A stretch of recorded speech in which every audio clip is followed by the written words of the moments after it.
Hola, buenas noches, ¿cómo han estado?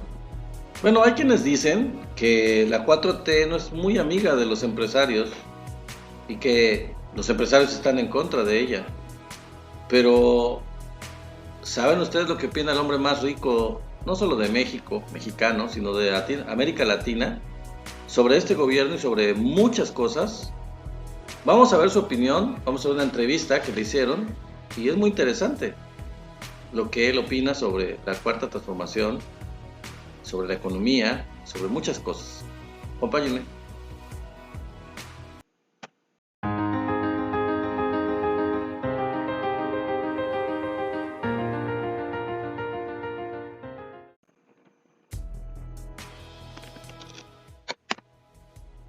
Bueno, amigos, en esta entrevista vamos a ver la opinión de Carlos Slim, ¿sí? Un mexicano como Carlos Slim, el dueño del Grupo Carso, el dueño de Telmex, de Telcel, muy conocido, que es el hombre más rico no solo de México, sino de América Latina, en un diálogo, en una entrevista con Carlos Salazar. ¿Quién es Carlos Salazar? Bueno, es quien ha estado, acaba de salir, realmente estaba por salir en esta entrevista, como presidente del Consejo Coordinador Empresarial, una de las organizaciones gremiales más importantes de los empresarios del país. Y bueno, en esa entrevista le hace una serie de cuestionamientos sobre sus opiniones en relación a la sociedad, economía, etcétera. Ya lo vamos a ver. Vamos a ver qué es lo que opina el ingeniero Carlos Slim. Bueno, antes de ponerles el video de la entrevista, es muy interesante que Carlos Lomelí, quien precisamente como presidente del Consejo Coordinador Empresarial, no ha sido muy partidario, junto con muchos grupos de empresarios de México, el presidente Andrés Manuel y de la Cuarta Transformación, y ha sido un crítico, reconoció en esta entrevista con Carlos Slim que recibió presiones, que ha recibido muchas presiones dentro de su presidencia, desde que el presidente llegó al poder, para oponerse, y él dice ser particularmente estridente en contra del gobierno de la Cuarta Transformación. Es interesante porque reconoce de esta forma que mucho de la crítica empresarial pues es desaforada, desproporcionada y que no es justa, no es del todo justa. Pero bueno, vamos a ver lo que dice el ingeniero Carlos Slim en algunas de las preguntas que el empresario, líder de los empresarios, saliente, Carlos Lomelí, le hace. Después tuvimos la oportunidad del petróleo en 1978, 79, 80, en que ese sexenio tuvimos 50,000 millones de dólares de petróleo. Lo malinvertimos o lo desaprovechamos en los últimos 3 años y nos endeudamos además.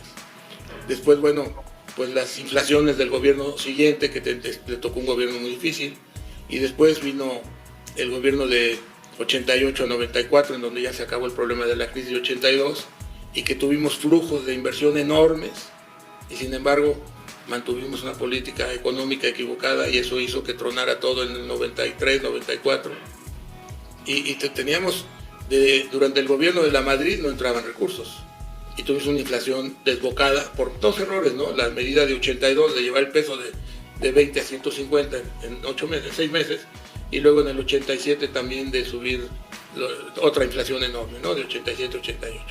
Pero de fuera de eso hubo una buena administración pública. Pero después se abrieron las puertas al financiamiento, a la inversión, se privatizaron las empresas, hubo unos enormes ingresos de divisas y se aprovechó el crecimiento, y se volvió a endeudar y se volvió a caer en el problema de la sobrevaluación del tipo de cambio, que truena en diciembre, ¿no? En el 94, pero ya estaba señalada desde 93.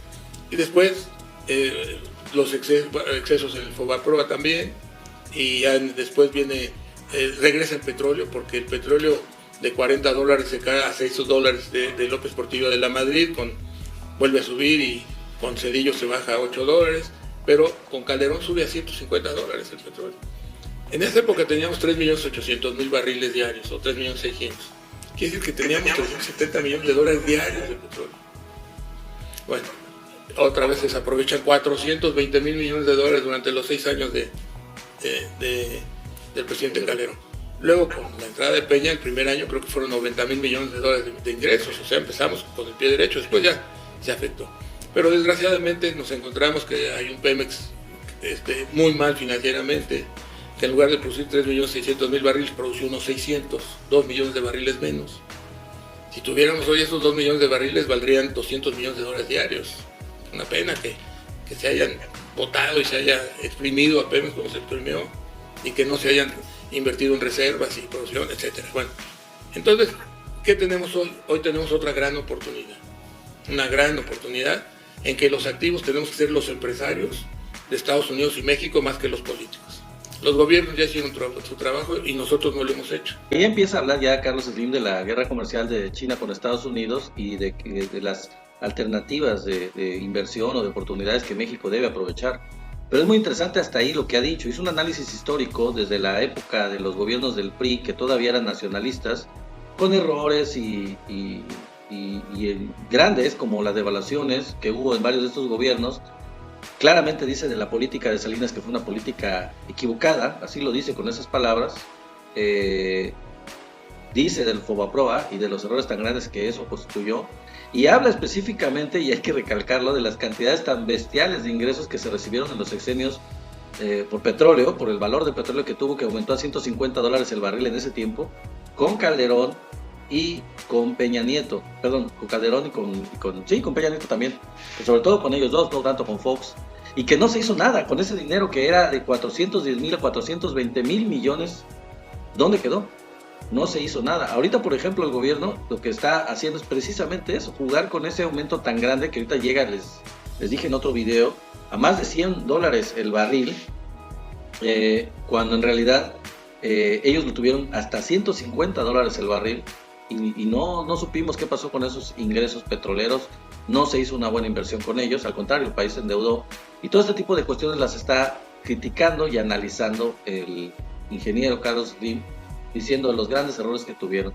Y al final dice que realmente ya los gobiernos hacen lo suyo, han hecho lo suyo de una u otra forma, sobre todo el gobierno actual pues está también haciendo lo suyo, pero lo que dice es que los empresarios no le han entrado. Y aquí no lo dice con todas las letras, pero él se está refiriendo muy probablemente a que los empresarios han sido beneficiados del sistema en diferentes momentos, pero ellos no es con su dinero, no es realmente con el riesgo que implica, o al menos en su mayoría, sino que se han dejado apadrinar, mantener por todos los mexicanos por el, digamos, financiamiento público para pues invertir con el dinero de otros, ¿no? Como típicos empresarios de mala gana, cuando deben de aprovechar las oportunidades, pero con su propio dinero, con sus propios riesgos. No lo dice con esas palabras, pero de alguna manera se entiende cuando dice que los empresarios no han hecho lo suficiente y que la oportunidad siempre está ahí, como lo acaban de escuchar. Bueno, a continuación va a hablar un poco él de lo que es la corrupción en México, y de alguna manera con esto le da la razón al presidente diciendo que la corrupción ha sido terrible, y ese es el fundamento de este gobierno, la lucha precisamente contra la corrupción. Vamos a oír. Entonces, esas compras que hacíamos México de 80,000 millones o 70,000 millones a China, más lo que hace Estados Unidos, lo debemos de producir en México. Tenemos un costo menor de mano de obra, somos muy eficientes, estamos cerca, y Estados Unidos tiene un costo de mano de obra de $30 para manufactura, 25, $30, no sé cuánto. De aquí estamos en 3, probablemente puede estar en 4 o 5, y va a ir mejorando, que es importante que suba el salario mínimo, ya lo hemos platicado tú y yo varias veces, y el poder adquisitivo de la población. O sea, ¿qué es lo que necesitamos? Pues bueno, pues que suba la inversión, que haya más generación de empleo, que haya mejores ingresos para los trabajadores. Alguna vez lo platicamos con el secretario de Hacienda hace 2 años, tú y yo, ¿te acuerdas? Sí, claro. Y con Treviño, además, que nos acompañó ahí de manera importante. Y bueno, pues es lo que hay que hacer. Lo que hay que hacer son inversión, generación de empleo, etc. Pero al mismo tiempo hay que cuidar la salud, la educación. Bueno, aquí vemos cómo Carlos Slim, de alguna manera muy clara, está dándole la razón al gobierno en cuanto a la política económica, que es lo que se prefiere, lo que debe de ser es aumentar el salario. La política económica del gobierno de Andrés Manuel López Obrador desde el principio ha iniciado un programa para incrementar el salario mínimo para que precisamente exista más competencia, porque donde hay más poder de compra, donde hay más ingresos, hay más poder de compra. Entonces aquí lo dice claramente el ingeniero Carlos Slim, que lo importante es que hay que subir el salario para que exista mayor poder adquisitivo y que la economía crezca, que sea mejor, aunque también hace una referencia a la salud y la educación como baluartes y como puntas de lanza, cosa que el gobierno ha estado manteniendo ahora en este gobierno, a diferencia de los anteriores. Es muy claro en este sentido lo que se requiere. Tanto él como el presidente están en la misma jugada. Entonces necesitamos que haya salud universal, educación universal, atender la mortalidad materno-infantil, bajarla a cero prácticamente, y luego ya vendrá la educación y la capacidad de educarse, y buscar tener no una educación, hay que hacerla moderna y de calidad. Bueno, ahí está claro, ¿no? Se está refiriendo a aumentar la educación, aumentar el ingreso y aumentar la salud. Grandes esfuerzos de este gobierno y prioridades del gobierno de Andrés Manuel López Obrador. Muy claro, ¿no? Fíjense cómo aquí el ingeniero Carlos Slim va a decir con palabras claras y contundentes que la corrupción ha sido terrible y que hay que acabarla, y que eso es esencial. Yo creo que comentaba hace un rato que no se entiende el cambio ni se conduce. Bueno, ese es un punto. Otro, la corrupción ha sido terrible. Y yo coincido, hay que acabarla. Yo creo que la corrupción es esencial. Después yo creo que lo que ha tomado este gobierno en cuanto a política económica, yo creo que es certero en cuanto a buscar ser más activos en la recaudación fiscal sin subir impuestos, pero sobre todo teniendo finanzas públicas sanas. No volver a caer en la inflación, en el tipo de cambio, como nos pasaba con tanta frecuencia, ¿no? En que el tipo de cambio a partir del 76, pues ya se esperaba que cada sexenio hubiera, y cuando no lo hubo es porque hubo excesos de petróleo y nos lo gastábamos, pero tampoco se invertía como se debería invertir. Tener 50,000 millones de petróleo en los 78, 80 era fantástico, pero tener 420,000, no sé cuál sea la cifra, después 410,000 millones del 2006 al 12, hombre, y haber tenido en el 2000 al 2006 creo que fueron 200,000, hombre, fueron unas cantidades de dólares que venían extraordinarios. Pues ahí está muy claro, ¿no? Ahí está diciendo que la política económica del presidente a nivel macro, en general, es la adecuada. Claramente dice que la política económica de este gobierno es la adecuada, y dice los datos más importantes de que no hay aumento de impuestos, de que no hay devaluación, en términos generales que se aprovecha el ingreso, que hay unas finanzas públicas sanas, lo dice con esas palabras, que hay finanzas públicas sanas, y que se aprovecha los ingresos petroleros, los que hayan y los que va a haber en este momento, ahorita que estamos teniendo este problema de la guerra con Rusia y Ucrania. A diferencia de lo que ocurrió en sexenios anteriores, que él especifica muy claramente que no se hizo. ¿Cuántos ingresos no se dilapidaron en los gobiernos de Fox, Calderón y Peña Nieto, con tipos de cambio, o más bien con grandes ingresos petroleros que no se aprovecharon? Bueno, ahora vamos a ver cómo habla precisamente de el salario mínimo, de cuánto cayó el salario mínimo, que como hemos dicho se ha recuperado mucho, lo que en 30 años no había ocurrido. Y habla aquí otra vez, vuelve a decir sobre el salario mínimo y su caída desde 1982. La empresa en estos 20 años, 30 años, yo diría que estamos estancados desde 80, más o menos 81. Ahí primero, uno de los errores es hacer que el salario mínimo cayera a 65%. Oye, si no hay poder adquisitivo de la población, si no hay mercado, si no hay economía interna y mercado interna, pues es una tontería.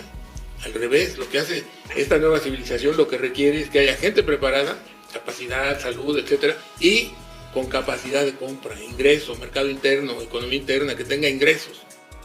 Bueno, ahora vamos a ver cómo el ingeniero Slim dice que cuando un gobierno es electo democráticamente, pues hay que apoyarlo y no estar golpeándolo con periodicazos, que hay que unirse independientemente de que ideológicamente, vamos a ver cómo lo dice, de que ideológicamente se discrepe de él. Ya estuvo bueno de estarle tirando con periodicazos. Mira, yo creo que lo peor que puede pasar, y que desgraciadamente está pasando en México, es el conflicto, la desunión. Yo creo que es absurda. No ayuda en nada a nadie. Yo creo que cuando un gobierno es electo democráticamente, hay que respetarlo.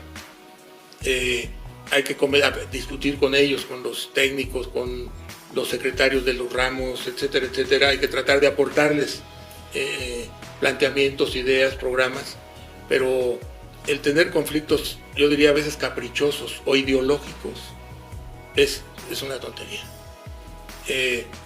Porque si lo que va a hacer las cámaras es confrontar por confrontar, por principio, porque ideológicamente el que ganó no es de nuestro agrado, pues es una tontería.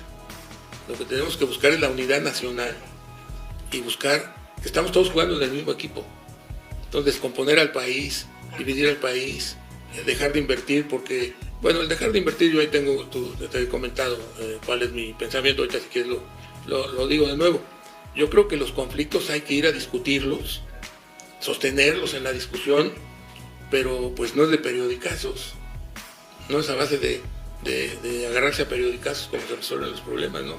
Pues cuando tú tienes un problema en tu casa, pues no lo vas a resolver a periodicazos, o en tu empresa. En las empresas también nos pasa igual. No pensamos todos igual. Entonces, aparte de que hay que respetar al otro, hay que discutir, razonar, etc. Yo creo que lo que nos urge en México es, en lugar de estar discutiendo y peleándonos y encontrando los lados flacos del otro para darle un trancazo o para molestar, es pensar en la importancia y la responsabilidad que tenemos con el país, con la sociedad, con la población de México, y no estar confrontados. Síntesis, lo que él dice es que la confrontación con el gobierno es una estupidez. Estar desunidos con el gobierno democráticamente electo es una estupidez. Y con eso se debilita el país. Todavía con Juárez ya hubo un poco más de estabilidad, pues seguía la confrontación. La confrontación es una estupidez, la confrontación. A México le hace daño todo eso, al país le hace daño, y a la empresa le hace daño, al gobierno le hace daño, y a todos nos hace daño. Entonces me hace una tontería. Aquí ya casi al final de la entrevista, el ingeniero Carlos Slim habla acerca de la desigualdad, y que lo que es muy importante, lo ejemplifica, hablando con los jóvenes, es no tanto la lucha contra la desigualdad per se, según él, sino en general el aumento del ingreso, el mejorar el ingreso de todo el país para mejorar, él dice, la educación, el empleo y la salud. Vamos a ver cómo lo dice. La mencionaste, la desigualdad. Sí. Bueno, yo creo que eso, la desigualdad, no es un asunto de desigualdad. La mejor forma de explicarlo de la desigualdad es por Margaret Thatcher en la Cámara de los Comunes, donde la acusaban de que ahí había dejado una mayor desigualdad. Y entonces dijo, sí, dejé una mayor desigualdad. Ustedes quieren una igualdad acá, yo la dejé acá. Sí, hay mayor desigualdad, pero están acá. Ustedes la quieren aquí abajo. Entonces, más que desigualdad, hay que hablar de mejorar los ingresos mínimos, de mejorar el ingreso, el poder adquisitivo de la población, porque es mejor que esté acá, aunque haya esta desigualdad, a que esté aquí con mayor igualdad. No sé si me explico. Sí, mencionar esa palabra. Lo que hay que mencionar es la marginación que hay, la falta de capacitación, de educación, de empleo, etcétera, etcétera, etcétera.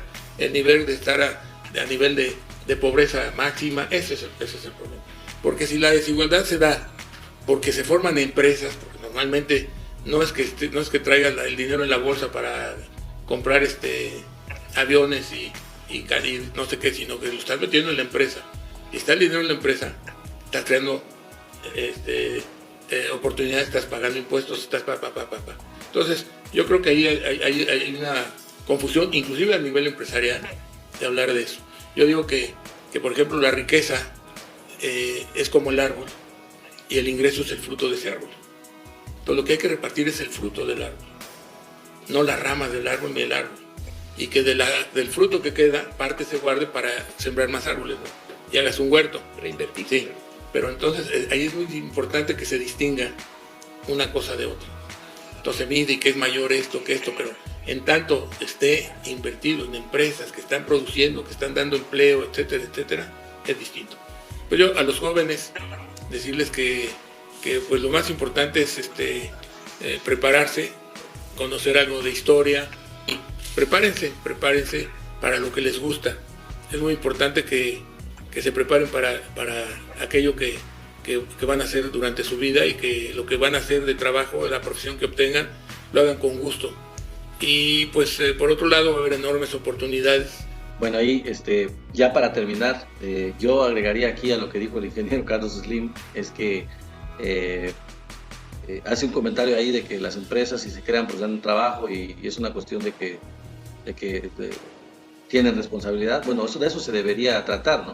Pero como sabemos, muchas de las empresas habían estado mal acostumbradas y han tenido una actitud en contra del gobierno, que él mismo lo menciona, que no es bueno confrontarse con el gobierno, lo dice aquí, y además pues el pago de impuestos que de alguna manera, aunque no lo dice, queda implícito el hecho de que si deben de tener, la recomendación de él es que la tengan responsabilidad social, pues la mejor responsabilidad social y nacional y compromiso nacional y social es cumplir con sus obligaciones y en este caso el pago de impuestos, porque este ha sido uno de los grandes problemas del hecho de que estaban muchos de ellos acostumbrados a que se les perdonaran impuestos e incluso algunos de ellos no quieren pagar los que todavía deben, ya con este gobierno que les exige que paguen lo que deben.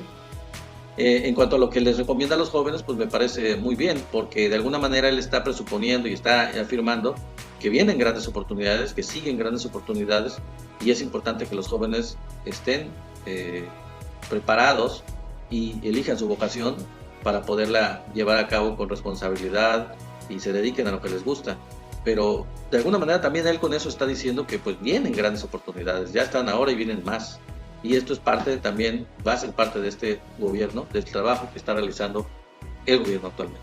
Bueno, esto ha sido todo, es un video un poquito descriptivo de lo que dijo en esta entrevista, pero creo que ya empezamos a entender un poco por qué la visión del ingeniero Carlos Slim difiere en gran medida de algunos empresarios corruptos, empresarios que no quieren cumplir con sus obligaciones, en este caso con el gobierno o con la sociedad, y les conmina a que lo hagan, a que también deben de tener digamos, compromiso social, es algo importante, ¿no?